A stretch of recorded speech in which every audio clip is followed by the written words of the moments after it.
우리나라의 국가지휘공원 제도가 2011년에 도입이 되고 2012년에 처음으로 국가지휘공원 제도가 생겼거든요. 관련하여 국가지휘공원이라고 하는 게 어떤 것인지 그리고 해남에는 어떤 지질 명소들이 있는지를 좀 소개하고자 합니다.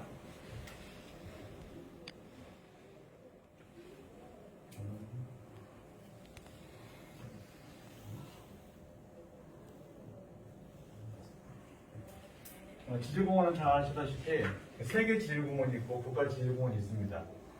그래서 둘 다 국가에서 인정하거나 또는 유네스코가 인정해야 세계 지질공원 또는 국가 지질공원이라고 하는 게 되고 두 곳의 인증을 받게 되면 이와 같은 엠블렘을 달릴 수 있습니다. 물론 세계 지질공원은 국가 지질공원이 먼저 되고 나서 그리고 또 다른 절차를 받아서 이렇게 세계 지질공원이 됩니다.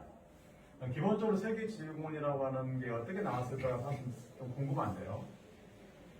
1991년에 유럽의 100여 명의 지질학자들이 모여서 현재 지구상에 남아있는 지질유산들이 너무 많이 훼손되고 있다. 그리고 그 지구의 유산이라고 하는 게 지구의 역사를 간직한 것인데 어떻게 하면 이것들을 보존할까라고 하는 고민을 하기 시작합니다. 그래서 1996년에 베이징에서 국제지질과학 총회가 열리는데 이때 지질유산을 보존하고 활용해서 지속적인 지역경제 발전에 이바지했으면 좋겠다 라고 하면서 이와 같은 진행이 조금 더 지질공원이라고 하는 단어가 나오고 개념이 점점 더 중요합니다. 물론 첫 번째 때 맨 처음 강조했던 것 중에 하나가 지구기획의 권리성환이라고 하는 걸 하게 되는데 결국 인류의 역사와 지구의 역사가 같은 것이기 때문에 지구의 유산을 보존하자라고 하는 취지였습니다. 그러면서 맨 처음에 이러한 각각의 지질공원들의 대표자들이 모인 게 유럽이었는데 2000년에 그리스에서 유럽에 있는 4개 지역의 지질공원 담당자들이 모여가지고 유럽 지질공원 네트워크를 만듭니다. 우리가 보통 줄여서 EGN이라고 하는데요. 그래서 EGN이 2000년에 4개로 시작해가지고 2005년까지 25개로 발전을 하게 되고 그 과정에서 국제적인 지질학자들, 지리학자들과 유네스코의 IGP의 담당자들이 모여가지고 이걸 지질공원을 만들자. 세계 지질공원이라고 하는 걸 만들어보자. 해서 유네스코 산하에 GNG라고 당시에는 이렇게 처음에 이름을 붙입니다. 그래서 본격적으로 2004년 6월에 소위 지질공원 네트워크를 만들어지는데 처음에는 GNG로 시작했다가 2015년에는 GGN으로 바뀝니다. 이게. 현재는 우리가 보통 GGN이라고 하고 그래서 처음으로 세계 지질공원 총회가 베이징에서 열립니다. 우리나라는 2020년에 어제 작년에 제주도에서 열리려고 했었던 것을 코로나로 미뤄서 올해 12월에 열리게 됐습니다. 그때 세계 지질공원을 만들면서 그때 가장 중요한 건 3가지 목표를 제시하는데 첫 번째가 건강한 지구 환경을 보존하자. 두 번째는 지구과학에 대한 대중교육을 확대하자. 세 번째는 지속적인 경제 발전을 증진하자. 이와 같은 취지로 지질공원이 활성화되기 시작합니다. 그리고 2015년에 유네스코는 IGGP라고 하는 창립하면서 이 기구가 세계 지질공원 업무를 맡게 됩니다. 그래서 오늘 현재까지 세계 지질공원, 유네스코 세계 지질공원에는 44개국 169개가 인증되어 있습니다. 우리나라는 2010년 제주도를 시작으로 해서 청송, 무등산, 한충남이 현재 세계 지질공원입니다. 세계 지질공원은 기본적으로 개념이 이겁니다. 지구과학적으로 중요하고 희소하고 시각적으로 아름다운 것을 잘 보존하면서 교육적, 그다음에 교육적인 가치를 지닌 지질유산을 생태학적인 여러 가지 유산과 함께 활용하는 지역을 지정하고 이것들을 이용해서 지역 경제 활성화에 도움이 됐으면 좋겠다. 그래야 보존된다라고 하는 게 세계 지질공원의 기본적인 취지고 현재 운영하고 있는 방침입니다. 그래서 국가에서도 우리나라에서도 2011년에 법을 개정했습니다. 지질공원을 넣고 그다음 2012년부터 세계 지질공원, 국가 지질공원을 운영하고 있는데 우리나라의 소위 자연공원법에 따르면 지질공원이란 지구과학적으로 중요하고 경관이 우수한 지역으로서 이를 보존하고 교육, 관광 사업에 활용하기 위해서 환경부 장관이 인정한 공원이다. 이렇게 정의되어 있습니다. 그래서 현재까지 우리나라는 13개 지역에 국가 지질공원이 되어 있습니다. 맨 처음에 제주도 울릉도부터 시작해서 현재는 충북 단양까지 여기 표시되어 있는 것처럼 13개 지역이 국가지질공원이 되어 있고 아래에 있는 이 지역들이 현재 열심히 준비하고 있습니다. 지금은 이제 국가지질공원 되기가 굉장히 어렵습니다.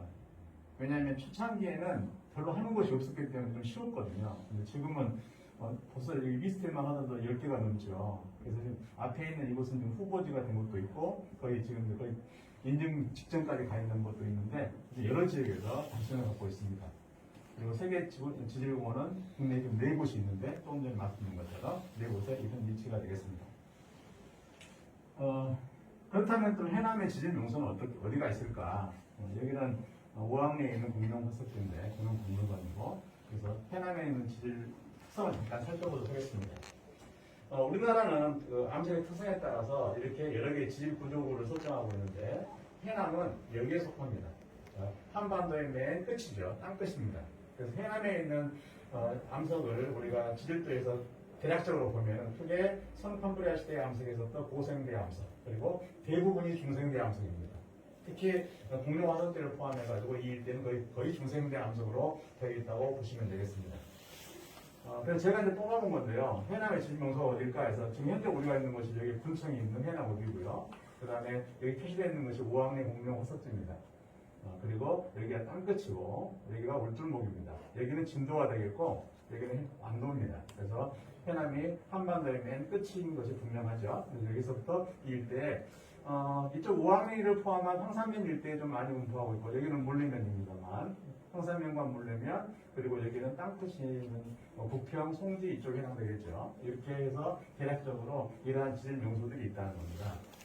대략적으로 보면 그 왼쪽에 보시는 것처럼 오왕리 공룡 화석지를 포함해가지고 황산 일대 그리고 물tur목, 땅끝 그리고 아까 물르면에 있는 양정계나 무도리 그리고 이제 그 주변에 있는 여러 가지 문화유산들과도 결합시키면 해남도 재미있는 지질공원이 되지 않을까 싶습니다. 오른쪽에 있는 것들은 대략적인 지질 연대를 나타내는 것들입니다. 오왕리 공룡 화석지는 사실 설명할 필요가 따로 없습니다. 워낙 유명한 곳이고 그리고 천연기념물 394호로 지정됐고 국가 중요 과학기술자료 자연사 분야로 지정됐습니다. 그리고 공룡박물관이 2007년에 설립됐고 세계적인 공룡, 익룡, 물갈퀴새, 또 세발적 화석 산지가 있고 절제동물 발자국이라든지 또 많은 태적 구조들이 있는 국내 아주 훌륭한 자연학습장입니다. 나중에 혹시 해남이 지질공원이 된다면 여기가 중심부가 되지 않을까 하는 생각이 듭니다. 현재 그 뒤에 있는 배경 사진은 오왕리 공룡 화석지 모습이고 여기는 이미 이 공룡 발자국을 중심으로 해가지고 많은 전시장이 잘 확보되어 있고 꽤 많은 사람들이 방문하고 있는 곳입니다. 이건 물갈퀴 새 발자국의 화석이고요. 그리고 이제 오왕리를 중심으로 해가지고 동쪽에 있는 병원리에서부터 서쪽에 있는 신성리까지의 원래는 그게 바닷가였거든요. 바닷가 절벽이었는데 그 지역이 지금 이제 호수로 바뀌고 나서 호수 주변에 지층이 됐는데 오왕리층의 대표적인 표식지기도 하고 그 다음에 행적 연장성이 아주 좋아서 여기는 지층을 수직적으로 또 수평적으로 추적해서 알아보기 굉장히 좋은 곳입니다. 말씀드린 것처럼 많은 화석들이 나오고 다양한 퇴적암과 퇴적 구조 그리고 여러 가지 형태의 지질 구조도 나옵니다. 단층 같은 것도.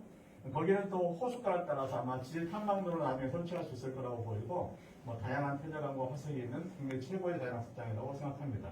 그리고 교과서에 여러 곳에서 소개됐습니다. 초, 중, 고등학교 교과서에 오왕리층과 공룡 발자국, 공룡 박물관, 물결 자국 등의 퇴적 구조들이 소개되어 있는 그런 지질 명소입니다. 여기는 오왕리층에 있는 모습을 일부 보여드리는 것이고요. 오왕리층에 불꽃 구조가 있는데 제가 보기에는 이 불꽃 구조는 세계 최고 수준입니다. 국내 어디에도 오왕리층만큼 멋진 불꽃 구조가 있는 곳이 없습니다. 가장 큰 곳은 높이가 3m쯤 될까요? 그래서 굉장히 큰, 아주 선명한 그런 불꽃 구조들이 있습니다. 그리고 사층이라든지 이런 모양의 빌보트형 사층이라든지 여러 가지 퇴적 구조들이 포함되어 있는 곳입니다. 이 달마산 달마구조는 최근에 아마 많은 뉴스에서 나오고 또 뒤에 계시는 우리 무등일보의 청기자도 이게 아마 만드는데 크게 기여하신 분들이라 생각하는데 여기 아주 땅끝에 있는 아주 멋진 힐링 탐방로입니다. 그래서 최근에 18km를 개설해서 이 일대를 볼 수 있도록 여기는 정상 부분에서 본 모습인데 여기가 완도고요. 여기는 다도해를 포함해서 남해와 서해를 볼 수 있는 그런 명소입니다. 암석을 저희가 좀 살펴봤더니 고생대 사암으로 이루어져 있었습니다. 그리고 사층에도 있었고 물결 자국도 볼 수 있습니다. 아까 봤던 것으로 따지면 우리나라 옥천수폭대 맨 남쪽 끝인데 영남 줄기와 경계 부분입니다. 거기에는 너덜공이 많이 있고, 그 다음에 수정동굴, 아주 특이한 형태의 동굴이 있었는데, 앞으로 이것도 연구를 해야 될 곳이고, 거기는 굉장히 많은 복지가 서식하고 있었습니다. 이게 지금 달마산과 달마고도의 모습입니다. 여기서 보통 출발하는데, 아마 오늘도 여기서 행사가 있는 것 같습니다. 달마산에서. 음악회도 있다고 하고요. 그래서 쭉 따라서 이렇게 정상 부위를 도는 18km의 탐방로가 이미 개설되어서 아주 좋은 지릴 명소가 될 수도 있을 것 같습니다. 이게 이제 바로 밑에 있는 미왕사라고 하는 지에서 본 달마산의 모습입니다. 그리고 거기에는 이런 너덜금들이 특이하게 그 전에 사암이었던 것들이 규암으로 되어있거든요. 규암으로 된 이러한 너덜금들이 곳곳에 있습니다. 이게 수정동굴이라고 하는 곳이 여기인데 여기에 지금 이렇게 많은 수정들이 벽에 셀 수 없을 만큼 다양한 형태의 자연으로 결정된 이런 수정들이 있습니다. 좀 더 조사하면 재밌는 것들이 나올 것 같고 또 이것들이 이제 생성 원인도 좀 알아야 될 것 같습니다. 여기는 달마산의 정상 부분에 있는 거기 수직 전적인데 이게 전부 다 사암으로 만들어져 있기 때문에 지금 거의 규화화됐지만 이 내부적으로 사층류 같은 것들이 아주 많이 있습니다. 여기는 울줄목인데요. 울줄목은 최근에 이 케이블카가 개설이 됐습니다. 그래서 케이블카를 타고 건너면서 울줄목의 전체적인 전경을 볼 수가 있고 특히 이 부분이 굉장히 조류가 빠른 곳이죠. 우리나라에서 가장 조류가 빠른 곳인데 여기 스카이워크를 설치했습니다. 그 스카이워크에서 보면 여기 조류가 얼마나 빨리 흘러가는지를 직접 볼 수 있는 그러한 또 시설을 다 철거했더라고요. 그래서 또 우리가 너무나 잘 아는 이순신 장군의 영양 해적지기도 하고 그래서 이것들을 같이 연결시키면 좋은 명소가 될 것 같습니다. 이게 스카이워크에서 바라본 여기 울줄목의 빠른 조류의 모습입니다. 최근에 또 우리가 여기 있는 천기자의 도움으로 여기를 제가 다녀왔는데 무돌이라고 하는 곳이 있어요. 물림면에 거기에 해시과 보통 로치라고 부르는데 이 암석은 화산 재갈 주성분이지만 화산 열도도 좀 포함되어 있어요. 그래서 파도에 의해서 깎인 이러한 형태의 지형 이걸 우리가 해시과라고 하거든요. 꽤 넓은, 꽤 긴 한 200m 정도가 될 것 같아요. 전체적으로 본다면. 그 중에 일부는 길을 만들면서 훼손이 되어 있습니다. 원래는 되게 둥근 모양이었는데 그리고 특이하게 이 아랫부분에 파도가 치는 이 아랫부분에 있는 해식 대지점 될 텐데 여기에는 포트홀과 그루브가 연결되어 있는 특이한 형태의 침식점이 있습니다. 이게 이제 바로 여기도 꽤 구석진 곳인데도 엄청나게 큰 텐션들이 있더라고요. 저는 사실 깜짝 놀랐습니다. 지금 여기에 해식 와쪽에서 바라본 딱 모습입니다. 스케일을 보면 대략 이 높이는 3m 이상 됩니다. 그리고 여기는 암석을 가까이서 보면 화산 역들이 포함되어 있는 응해암입니다. 목포의 갓바위하고 비슷하다고 보시면 됩니다. 이게 여기에는 포트홀들이 이렇게 있고 거기에 그루브들이 생겨가지고 이것도 연결된 제가 제주도에서 이걸 여러 번 본 적이 있는데 제주도에서 보고 나서는 처음이었습니다. 그래서 이건 아직 이름도 없습니다. 그래서 이름도 만들어야 됩니다. 포트홀과 그루브와 연결된 그리고 바로 옆에 양정리라고 하는 곳이 있는데 양정리 자갈해변 또는 그게 줄무늬 모양의 다리가 있는 곳이거든요. 그래서 얇은 층에 그 퇴적감이 있는 이른바 호수에서 형성된 저탕류하고 고밀도 저층류가 만든 퇴적층인데 여기에는 작은 자갈해변이기 때문에 이게 지금 자갈 중에 하나일 텐데 자갈이 이렇게 단층들이 있는 무늬돌들이 많이 있습니다. 그래서 여기에는 점유층리도 보이고 또 때로는 물결 자국도 있고 불꽃 구조도 있고 그래서 재미있는 구조가 있는데 이 부분을 우리 총무에서는 맡고 있는 장 교수님께서 이걸 연구했던 곳인데 그 부분에 보면은 더 많은 퇴적 구조들이 있는 걸로 나와 있습니다. 이게 지금 청 기자님이 찍어주신 그 모습인데 사실은 이게 제가 여기를 처음 갔던 게 1982년이거든요. 그때만 하더라도 이런 길이 없었어요. 여기가 자갈들이 아주 예뻤고 여기는 모든 자갈들이 대부분 예쁜 단층도 들어있고 재미층이라든지 불꽃 구조가 아주 예쁜 그런 곳입니다. 근데 지금 많이 파괴되어 버렸습니다. 원래 여기가 꽤 컸었거든요. 이런 자갈들로 되어 있습니다. 이 자갈들에는 되게 이렇게 예쁜 단층이 몇 개인지 보이시죠? 이렇게 많은 단층들이 있고 점유층리가 있고 부분적으로 이 쉘층 맨 위에는 불꽃 구조가 있는 이런 것들을 한눈에 볼 수 있습니다.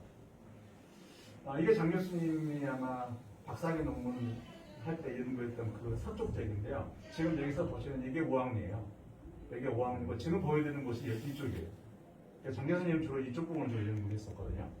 장태수 교수님이. 그래서 이쪽 부분에 대한 자료를 보면 사실 이쪽이 여기는 진도예요. 진도고 있고 여기 섬들인데 이 부분에 있는 퇴적층을 살펴보면 굉장히 재밌는 것들이 있어서 여기도 아마 좀 더 우리가 조사해보면 지질 명소로서 추가할 수 있는 곳들이라고 생각이 됩니다. 땅끝은 뭐 너무나 잘 알고 계신 곳인데 우리나라 서해와 남해의 경계 부분이고 그 다음에 리아스 해안과 다베이가 많은 또 일출과 일몰이 아주 멋진 곳이죠. 여기가 지금 땅끝에 있는 선착장인데 여기에 있는 이 다이섬 사이에 떠오르는 태양을 보기 위해서 또 그 태양을 촬영하기 위해서 많은 사진 작가들이 몰리는 곳이죠. 그리고 그 옆에 조금 가면 또 죽도가 있는데 거기에 제가 또 우연히 지나가다가 제가 찍은 사진인데 해지는 모습을 봤는데 정말 멋있었어요. 그래서 땅끝은 해 뜨는 곳이기도 하지만 해지는 곳으로서 아주 멋진 조망대가 있는 그런 곳이다 라는 생각이 듭니다.